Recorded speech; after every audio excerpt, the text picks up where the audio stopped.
Genesis chapter 8 verse 20.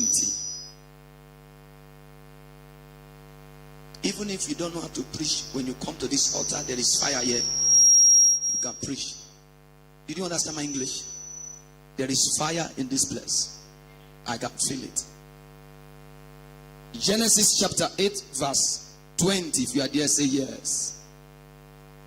And Noah builded an altar unto the Lord, and took of every clean beast and of every clean fowl, and offered burnt offering on the altar. I want to preach briefly on what I titled the mystery of altar. Somebody say the mystery of altar. Say it again. Say the mystery of altar. Shout it for the last time. Say the mystery of altar. Actually, life generally is mystery. Anything you don't understand, you can't succeed in that place until the mystery is open to you. When somebody is succeeding in business, you understand something that the other one didn't understand. When somebody is succeeding in ministry, there is something you understand that the other person did not understand. So I will be talking about the mystery of the altar. And I'm talking about the altar of God.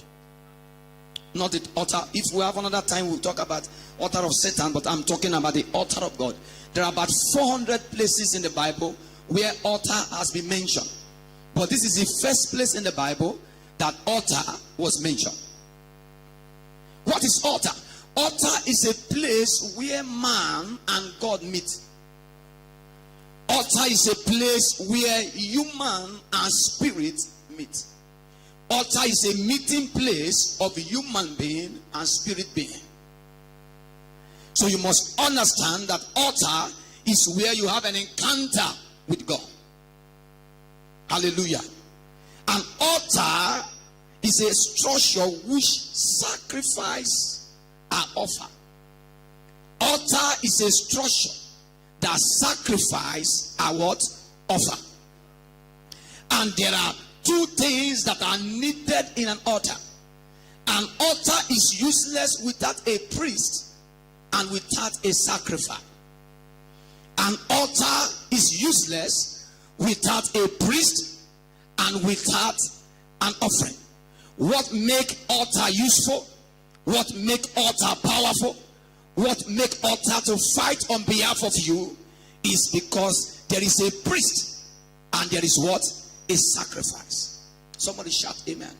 Before I go further, I like us to understand whether you believe it or not, whether you like it or not, an altar is either speaking for you or an altar is speaking against you. Whether you like it or not, whether you believe it or not, there is an altar. If there is an altar either speaking for you or altar speaking against you.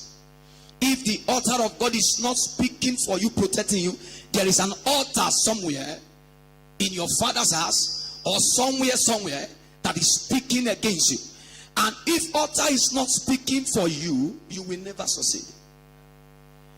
If altars are speaking against you, you will never succeed. But when an altar is speaking for you, you succeed in life. Somebody shout amen. In the Old Testament, a priest, we have one priest that will come to the altar to sacrifice an offering on behalf of himself and on behalf of the whole Israel in the Old Testament. But in the New Testament, every child of God is a priest. According to First Peter chapter 2 verse 9, the Bible says we are royal priesthood. So every child of God is a priest. In the Old Testament, certain people were priests. But in the New Testament, I and you, we are priests. According to Revelation chapter 1 verse 6, he said he has made us priests unto him. He said, according to that scripture, he said, God has made us king and prince unto him. So he did not say he has made me, he said he has made us. So we are what? We are priests. Say after me, say we are priests. Every child of God is a priest. And I said that An altar is useless without a priest and without a sacrifice. Hallelujah. So, what do we offer to this altar? Number one. Number one thing we offer to this altar. Romans chapter 12 verse 1. Romans 12 verse 1. The first thing to offer to this. I beseech you, therefore, brethren, by the mercies of God, that you present your bodies a living sacrifice, holy, acceptable unto God, which is your reasonable service. The first thing to be offered on the altar is yourself. If God will not accept you, he will not accept anything you give. You don't serve God on your own terms. You serve God on his terms. The Bible said we should offer our body a living sacrifice. Our body. Your body must be offered to God. When you see people of God coming to church anytime they like, they have not offered their body. When you see people of God, they say, let's do this in church, and they do their own. They have not offered their body. When you see a child of God committing immorality, stealing, fornicating, you have not offered. God does not accept unclean things. Everything God accepts is a sacrifice. There is a difference between a vulture and an eagle. Anything dead, eagle will not eat. But vulture eats dead things. God only accepts things that are sacrificed. And what is sacrifice? Something that inconvenience you. I don't want to come to church today, but I must come. I don't want to pray today, but I must pray. Something, if the thing did not inconvenience you, it's not sacrifice. And if it's not sacrifice, God will not accept it. Your pastor may accept it, but Jehovah will not accept it. Anything God accepts must be sacrificial. Somebody shout amen. Are you with me, somebody? So the first thing you offer, because you are a priest, the priest must offer himself. Just as in the New Testament, the priest does not do some certain things, offer himself. When the priest is going to the altar in the Old Testament, in Israel, they would tie a rope on his neck, on his waist, and put bears. Then they will enter into the Holy of Holies. Why? And he will cleanse himself with the blood of the lamb and the blood of a goat or whatever. But today, we don't need physical sacrifice. We need all sacrifice today is spiritual sacrifice. The blood of Jesus has cleansed us. So when he entered, if they didn't hear of him for hours, they will shake the bear. If there is no noise, they will say he has died. They will draw the rope. Are you getting what I'm saying? So, but today we present ourselves. Number two things that you present to the altar. Number two things that you offer to the altar is praise. Hebrew 13 verse 5, verse 15. Hebrew 13 verse 15. Therefore, by him, let us continually, someone say continually, offer the sacrifice of praise to God. That is the fruit of our lips, giving thanks to his name. The praise must be sacrificial. You can praise God here, and the pastor or people may enjoy you, but heaven may not like it. If God bless you with a car, you can come out and give testimony. Even if the keyboard, the instrument is not playing, you will be dancing. It's normal. Because you have hit some money. you have bought a car. Is that true? But when nothing is happening, you just lost your pregnancy, and you come to church, you are praising God. It's called sacrifice of praise. You are believing God for a contract and it didn't work, and you still come to church and you say, Father, I thank you, and you are dancing. It's called sacrifice of praise. You are believing God for a husband, and your fiancé, the person that's supposed to marry you, break your heart, and you run to church, you are dancing and singing praises. It's called sacrifice of praise. The praise must be sacrificial. The praise will not be negotiable to anything of the world. That is the Christians that God is looking for. People that said only God, nothing else. My voice is not sweet, but I will sing. I don't know how to sing, but I will sing. I don't know how to dance, but I must shake my body. I hate people come to church when they are dancing and they are looking at people dancing. It must be a sacrifice of praise, a sacrifice of dancing, a sacrifice. Everything you give to God must be what? Sacrificial. And when that mystery come upon everybody in the church, church becomes sweet. They don't force you to join choir. They don't force you to join any department. It is your responsibility. When you understand the mystery of altars, you see people come to church after praises. What did you come to do in church? On Sunday, after praises, you come to church. Why did you come? The only thing God cannot do for himself is to praise himself. The altar you don't praise can't bless you. The altar you don't praise cannot bless you. As a native doctor, as people that patronize the shrine, before a shrine will work for you, they dance around their shrine. The altar you don't praise can't bless you. I went somewhere to preach. They put me in a hotel. Say, man of God, after the praises, everything they will bring you. I said, God forbid.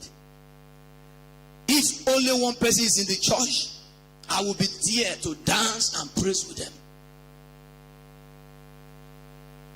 I can't be in the hotel. I can't be outside when after I finish praising and I will come and join them. I must be partaker of the blessing. I understand the mystery of altar. Somebody shout amen. Because of time, I'm rushing it. Number 3. 3 things we offer to the altar. The number 3. Prayers. Prayers.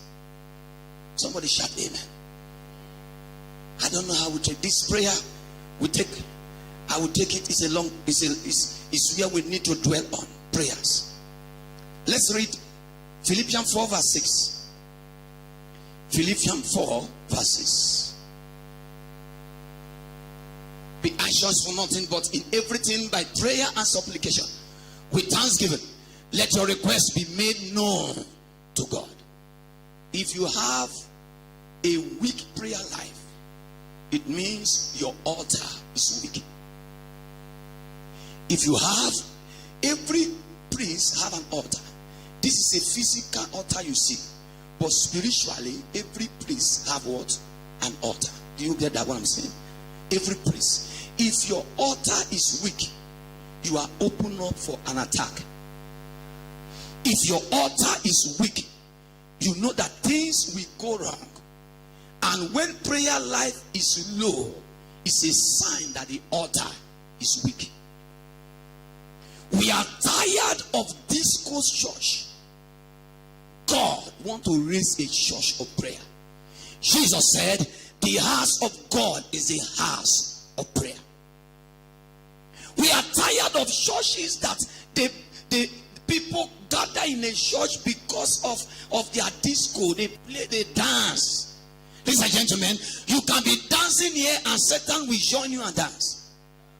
Demons will join you and dance. But you cannot pray heavily and Satan dwell there. When prayer get hot, Satan will leave. You can be dancing and praying and Satan will congratulate you. You cannot be praying and Satan like you. Satan hates prayer people. Somebody shout amen. So when the altar is weak, in the book of James chapter 5 verse 16, James 5 verse 16, James 5 verse 16, he said, confess your trespass or your sin one to another, pray for one another that ye may be healed. But the effective, fervent prayer of a righteous man availeth much. The prayer must first be effective. Then the prayer must be fervent. The prayer, if it's not effective, that means the prayer produce intended effect. What prayer you are praying and you are putting hand on your Father, I thank you. I thank you. And you put hand on your leg. On your hand, on your pocket. Prayer you are praying and you are answering call. That is not prayer. You are playing. You are praying and you are sending text message. Father, bless me, and your phone ring. Yes. Father, wait first. You now call the call. Yes. Okay. I'm coming. I'm praying. You come back. Can you do it to your governor? Can you do it to your president? Before you even enter the president office, they say drop your phone. But you come to your altar praying and you are answering God. What an insult to divinity. What an insult to God when you are talking to your maker and you are talking to men. Father, bless me. As Father want to bless you, say, Father, wait first. There is a call. And you answer call. You come back again, answer call. You are not praying, you are playing. Jesus said, men ought to pray and not to faint. Luke 18 verse 1. Men ought to pray and not to faint. Somebody shout amen. God is looking for men of prayer. There was a day that Benny Hinn visited Yonggi Cho and in South Korea, and they were the wife served them food in the dining, and Benny Hinn make a mistake of his life. He said, "Sure, bless the food," and sure, he's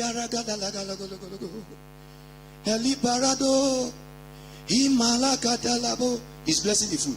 He blessed the food for 8 hours. And they look the food as cold. And they call the wife, please come and microwave the food. And they microwave the food. And he make another bloody mistake. He said, end the prayer. Just say in Jesus' name. To end the prayer another 2 hours. Before he can stop to pray, to finish the 2 hours, Benny Hinn have started eating. Say, this man want to put me in trouble. Men of prayer. Somebody shout amen. Now, I may not finish it. Let me rush. Because I was thinking because tomorrow we may not take this message again. Let's talk about signs of weak prayer. Signs of weak prayer. Sign of weak prayer or weak altar. There are signs. Hallelujah. There are signs. There are signs to know that this is what is happening. Are you getting me, somebody? Yes. There are. Paul said, know the people that are committing fornication and bring them out. How do you know somebody that is committing fornication? Have you ever seen somebody sleeping with a girl in an open place? Because there are signs. When you see a boy always entering a guest house in the night, in the midnight, then you know this is a sign. When you see a lady going to a man's house, sneaking to a man's house in the midnight, what are you going there to do? It's a sign that something is happening there. Is that true? I'm trying to tell. So there is a sign to know that you have a weak prayer. Number one, ability to pray only when you are in the church. You can only pray when you are in the church. It's a sign you have a weak prayer altar. As soon as you leave the church, you can't pray. The reason why you pray in the church because other Christians are there, so all the pastor is engineering to pray. When you can only pray when you are in the church, it's a sign that you have what? A weak prayer. Number two, inability to wait before the Lord for a long time. There are people who can't stay one place for 2 hours, 3 hours. They pray for 5 minutes. They look the time, it's as if they are praying for 5 hours. It's a sign that you have a weak prayer. If you can't stay for hours under the presence of God, it's a sign that your altar is weak. It's a sign that your prayer life is weak. And it's a sign that the devil can take you by any moment. It's a sign that the devil can attack your marriage. It's a sign that the devil can attack your business. It's a sign that the devil can kill you or your child. Because when the altar is weak, the devil has an advantage. Listen, witches and wizards or demons or occultic powers, when they are in their meeting and somebody said, I want to go to so person's house to destroy, the leader will say, that man, don't go there. Why? If you see that the altar is on fire, he will say, don't go there. But the other woman, you can go. They will warn you, don't go there, don't cause problem to our kingdom. But as soon as they know that your altar is weak and somebody make a request that is going there, free. Hallelujah. Somebody shout amen. I was preaching a few days ago, and a man in the church, because my ministry is 100% in deliverance, 50% in prophecy. Sometimes I can preach throughout a month, I don't prophesy. Because if I don't hear, I will not talk. If I don't see, I won't talk. I don't arrange prophecy. But 100% deliverance. My wife is a prophetess. She can say. So I was preaching a few days ago in this country, and the power of God hit a man, and the man was jumping. He will jump from here to here. He's flying on the air. And he started confessing that he went to Nairobi and joined one court. He called the name of the court, and they asked him to bring the name of his pastor. So they fired the pastor, and he thought that the pastor is dead. And they did not know that, because the pastor went to that church. The pastor of that church is the woman. Garan is not the pastor, it's the woman. Tabitha is the pastor. And they went to operation of recent. They said they are the one that attacked the woman. And they thought that the woman is dead. She was in the church confessing many things. So what am I trying to say? When the altar is weak. So I thought that it's only Nigeria that these people can collect the name of pastors to their shrine, so that they can have money. I don't know that this year too. So the guy was saying different things. What am I trying to say? If your prayer life is weak, it's a sign your altar is weak, and it's a sign that attack is available. Somebody shout amen. Which number are we? Number 3. Is it number 3? Breaking your fast out of forgetfulness is a sign that your altar is weak. Breaking your fast. They said, your pastor said, let's fast tomorrow from morning to 6. Before 10 o'clock, you have, I forgot. After I finished eating, you now forgot. You now remember. It's a sign that your altar is what? Is weak. Number 4, when you don't enjoy praying.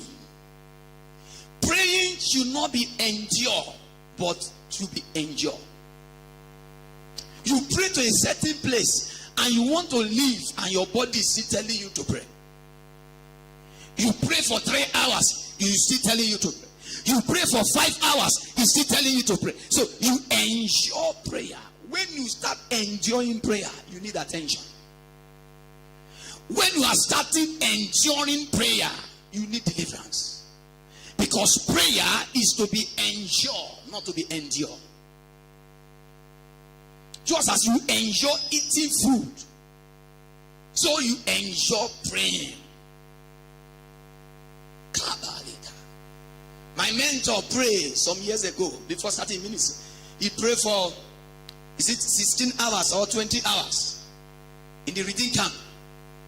So, pray, people that pray sometimes they are too arrogant. So Papa was very arrogant. Apostle Suleiman. He prayed. So when he entered the reading camp every month, once a month, about 3 to 4 million people gather there in a meeting hosted by Pastor E.A. Adeboye. So when Adeboye was coming, he said, in his heart, he said, this one that he want to preach, can he pray more than me? Me, I've prayed about 18 hours. No, now the Holy Ghost has spoken to Adeboye. As Adeboye held the microphone, he said, after kneeling down for 72 hours, he said, oh, I'm a small boy in the school of prayer. He thought he has prayed. Never think you have prayed. If you pray 10 hours, still long to pray. Don't ever assume that you have prayed. Never thought you have prayed. If you fast 7 hours, 7 days dry. There are people who have fasted 40 days. Like brother Prophet T.B. Joshua. 40 days dry. If you think you have prayed, you have fasted, people have fasted more than you. So prayer and fasting should be something every day you yearn for it. It's a spiritual journey. Somebody shout amen. Ministry was so tough for me. Very tough. I started church in primary school with 7 members. Lived there, more I pray. When I went one time to pray and fast, when I came back, my leg was as small as my hand. I was in the altar one day. A lady ran from the altar, from the back of the church, and calling me, Kenneth,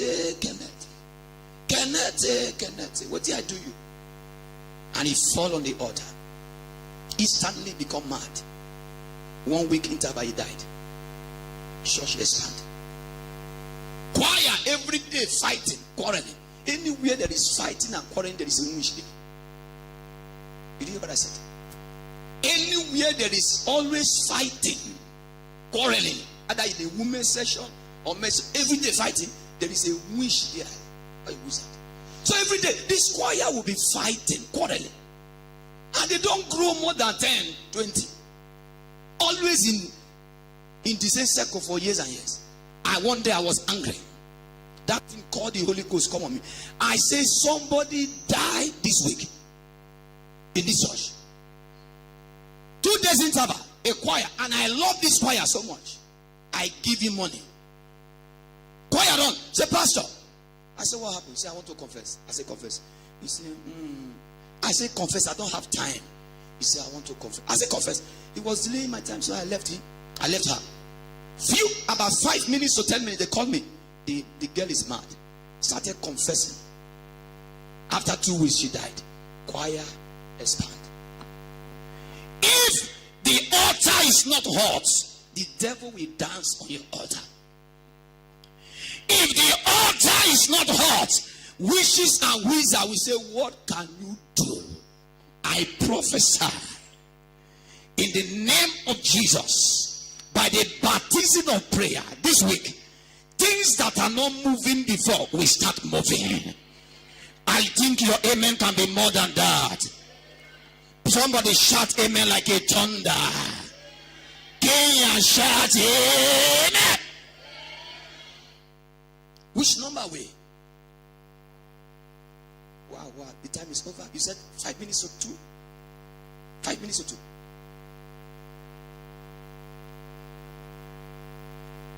That is exactly 2. So then we need to pray with the 5 minutes.